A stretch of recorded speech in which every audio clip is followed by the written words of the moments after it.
एक कदम ईश्वर की ओर।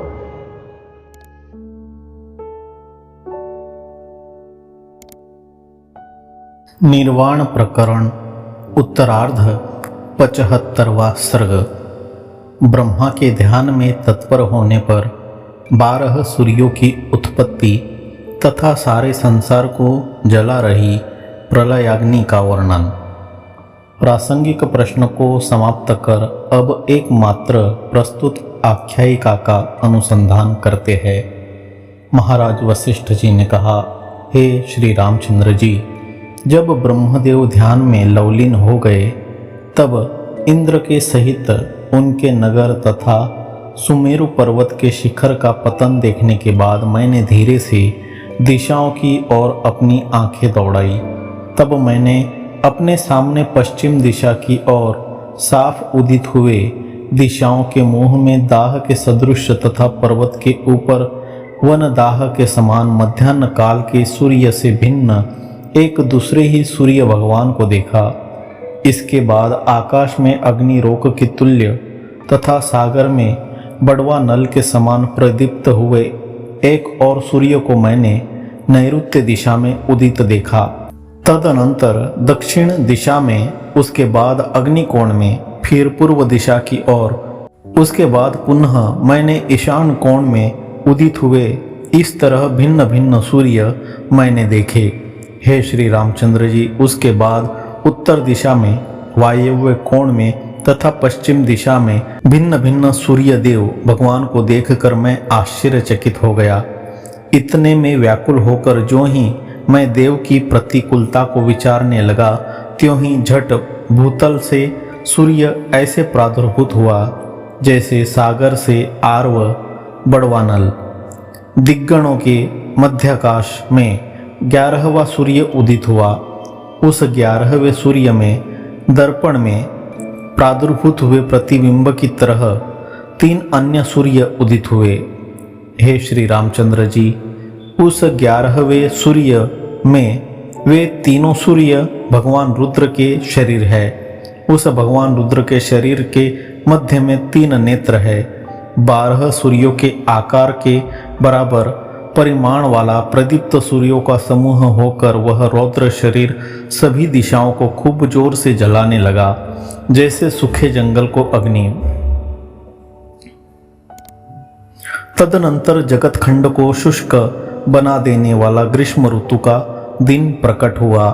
हे कमल नयन, इसके बाद झट बिना अग्नि के ही अग्नि का दाह तथा अदृश्य उल्मुकों के गुल्मक उत्पन्न हुए। अग्नि रहित उस सौराग्नि के दाह से मेरे सभी अंग दावाग्नि से दग्ध अतएव खिन्न से हो गए।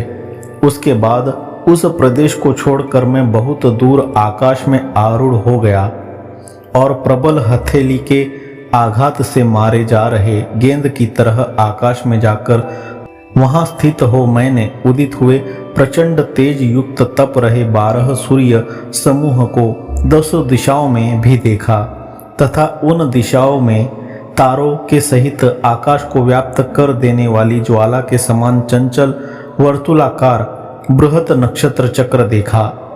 हे श्री रामचंद्र जी, वहां मैंने महाकुह कुह शब्दों से युक्त 7 समुद्र को खूब खौला कर काढ़ा बना रहे तथा ज्वाला सहित उल्मुकों से सारे लोक और समस्त नगरों के भीतरी भाग को अच्छी तरह परिपूर्ण कर देने वाले 12 सूर्य समूहों को देखा। उस सूर्य मंडल ने ज्वाला सदृश घन रक्त वस्त्राडंबरों से सारे पर्वतों को सिंदूरी रंग का कर दिया था तथा दैदीप्यमान लोकपालों के घरों में स्थिर बिजली की तरह उसने समस्त दिशा मंडल को बना दिया था। चट चट शब्द करते हुए नगरों के मंडल को उसने स्फुरित हो रहे कटकट शब्दों के आडंबरों से युक्त कर दिया था। शिला के समान घनीभूत भूतल पर उद्भूत हुए दंडाकार धूम्रों से भुवन स्थान मंडल को हजारों कांच के खंभों से वह परिपूर्ण बना रहा था। काढ़ा रूप में परिणत हो रहे समस्त प्राणियों तथा पृथ्वी आदि महाभूतों के ऊंचे आक्रंदन से उसमें अति घर घर शब्द हो रहा था। हे श्री रामचंद्र जी, वह 12 आदित्यों का मंडल जिसका मैंने अवलोकन किया, चारों ओर से समस्त प्राणियों के लोकों एवं उनके अंतर्गत नगरों के पतन से फट रहे पदार्थों के चट चटा शब्दों से उद्भूत प्रचंड था। अश्विनी आदि तारा समूहों के पतन के अभिघातों से धरातल के रत्नों को वह घीस रहा था। सभी स्थानों में अपने अपने घरों के भीतर उसके ताप से जल रहा जन समुदाय इधर उधर जोरों से भाग रहा था। मरे हुए तथा आक्रंदन पूर्वक खूब पकाए जा रहे प्राणी समुदाय से वह सारे दिक्तटों को दुर्गंध युक्त बना रहा था। सारे महानगरों के जल जंतुओं को जो उनके उदर में रह रहे थे संतप्त हुए जलों से व्याकुल कर रहा था। सारी दिशाओं में व्याप्त अग्नि के दाह से उसने भिन्न भिन्न अनेक नगरों के प्राणियों को मारकर उन्हें रोदन से शून्य बना रखा था। उनमें रोने वाला कोई एक भी प्राणी न रह जाए, ऐसा उन्हें कर रखा था। हे श्री रामचंद्र जी, मैंने 12 आदित्यों का वह समुदाय देखा जो विदलित हो रहे तथा दग्ध हो चुके दिग्गजों के दांतों रूपी खंभों से दिगंत पर्वतों को अधोभाग में धारण कर रहा था तथा पर्वतों की कंदराओं के छिद्रों को धूम्र मंडलों से कुंडलमय बना रहा था, यानी परिपूर्ण कर रहा था। वह जले हुए नगरों के मंडलों को गिर रहे पर्वतों के द्वारा पीस पीस कर खूब चूर्ण रूप में परिणत कर रहा था और पच पच शब्दों से शब्दमय हो रहे महापर्वतों के हाथियों को वह खूब पकाने में संलग्न था। संताप से संतप्त होकर उछलते हुए प्राणियों द्वारा सभी सागरों एवं पर्वतों को वह ऐसा बना रहा था मानो उन्हें ज्वर आ गया हो। हृदय फटने से सारहीन हो जाने के कारण विद्याधरों एवं उनकी अंगनाओं को गिराने में वह बराबर तत्पर हो रहा था। हे श्री रामचंद्र जी, उस समय कुछ लोग जोर जोर से खूब चिल्लाने तथा रोने से थक गए थे एवं कुछ योगी लोग उस समय ब्रह्मरंध्र को फाड़कर उसके द्वारा अपने प्राणों को निकाल देने से अमर भी हो चुके थे। स्वर्गलोक में जलती हुई ज्वालाओं द्वारा पाताल पर्यंत सारा भूतल उस समय खूब संतप्त हो रहा था। सूखे समुद्रों में उसके द्वारा लगातार सदा पकते रहने के कारण मगर आदि जल जंतु परस्पर खूब टक्कर खा रहे थे, इसलिए वे सब के सब देखने में उस समय बड़े भीषण प्रतीत हो रहे थे।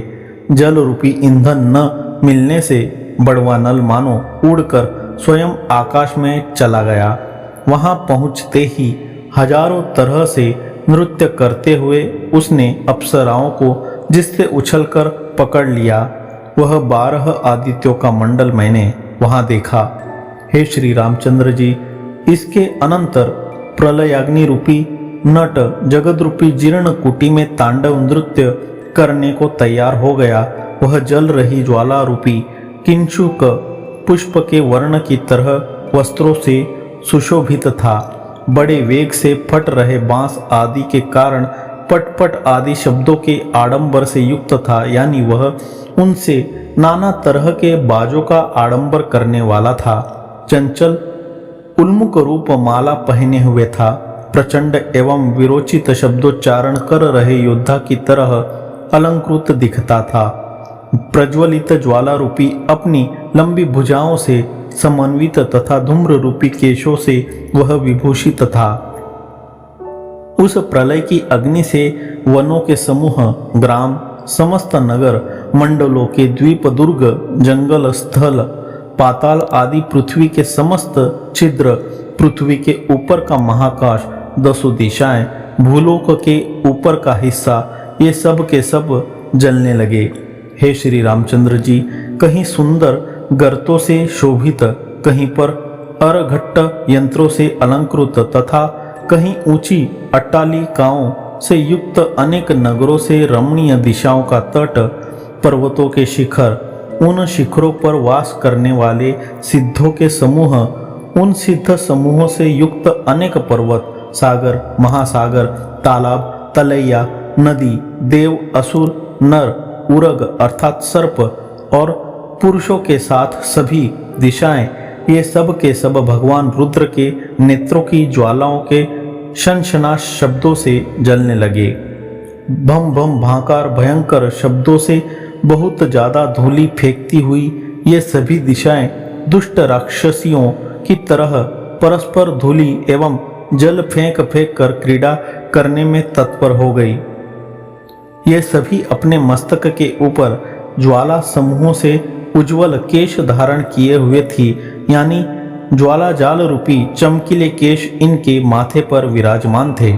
उत्तम गर्तों से युक्त पर्वत भूमियों की गुफाओं से खूब ज्वालाएं निकलने लगी।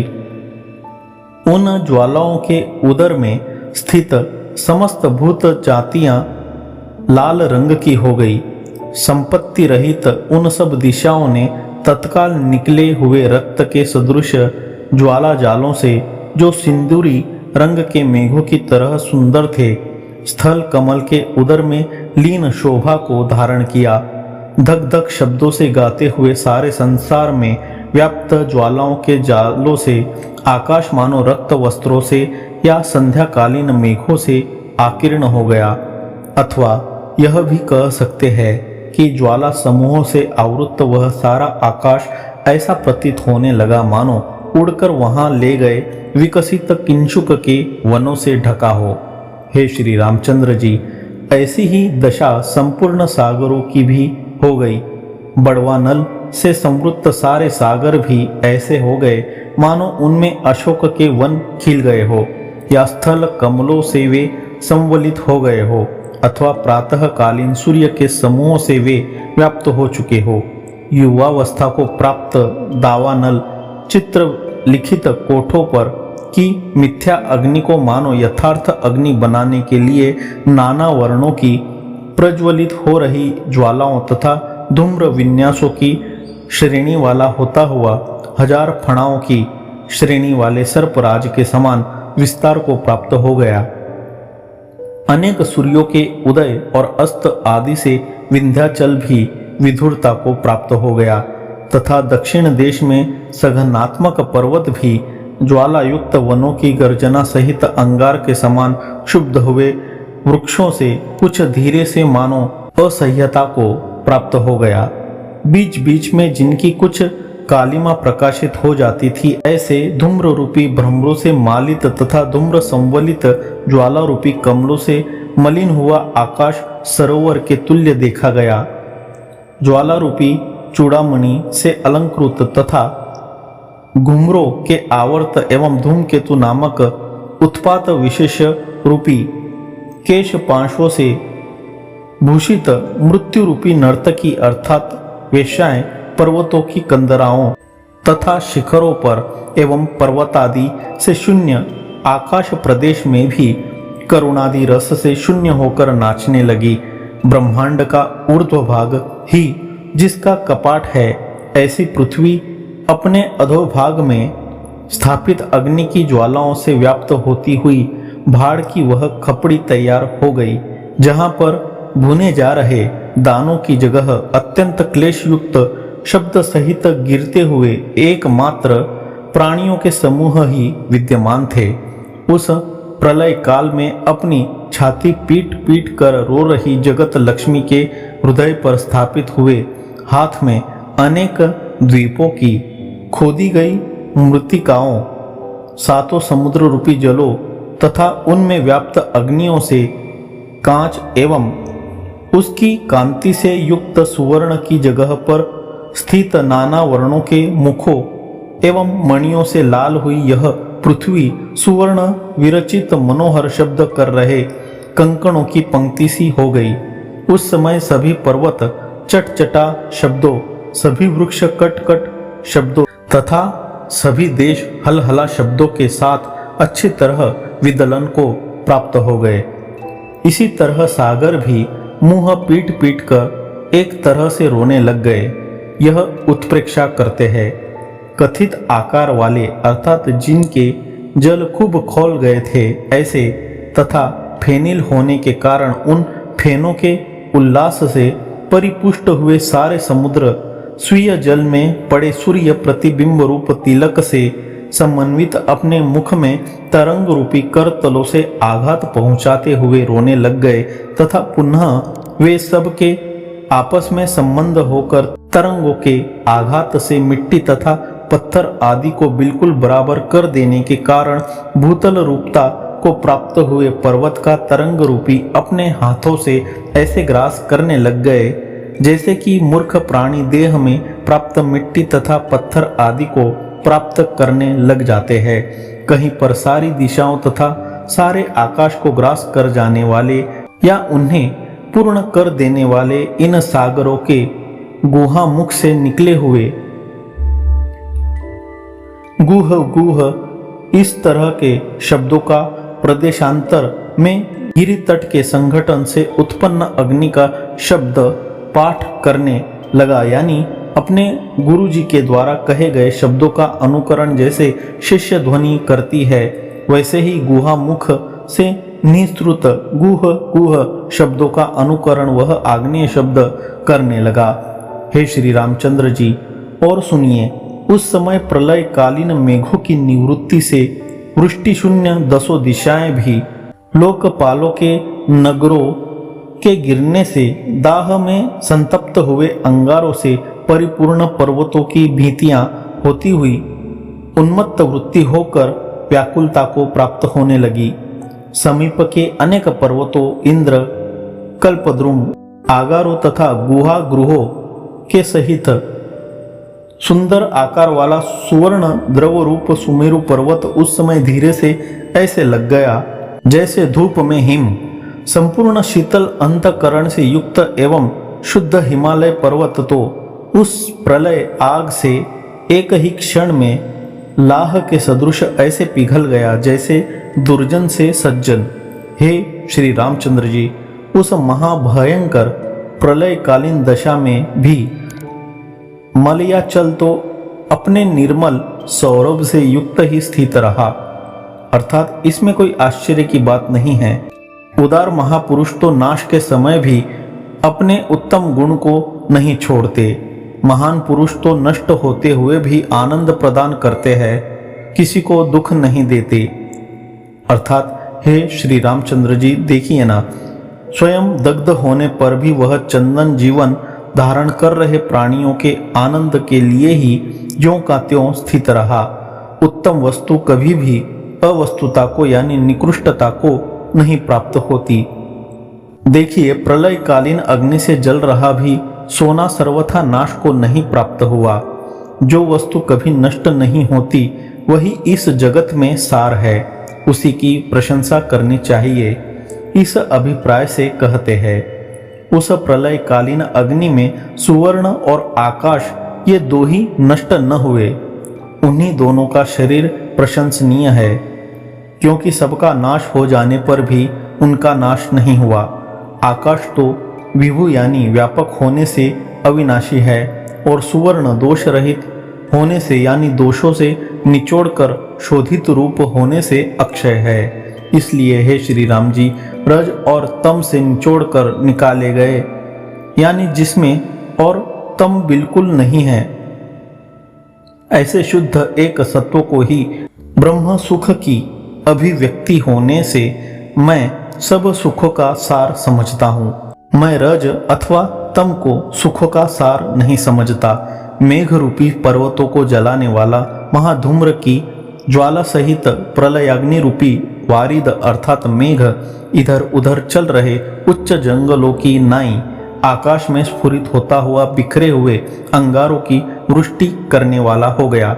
सभी तरह के जलों के बिल्कुल सूख जाने के कारण यानी संस्कार मात्र भी अवशेष न रह जाने के कारण स्मृति के अभाव से अत्यंत ही दुखी, अतः शून्य स्वरूप विशाल शरीरधारी अंडज आदि 4 तरह के जीवों का तथा सर्वथा शुष्क हो जाने से आकाश के वृक्ष के पत्तों के पात्र स्वरूप प्रलयाग्नि की ज्वाला से दग्ध हुए जल सहित मेघों की हे श्री रामचंद्र जी, ज्ञानाग्नि से दग्ध हुए तत्वज्ञानी के दोषों की नाई कहीं भस्म भी न दिख पड़ी।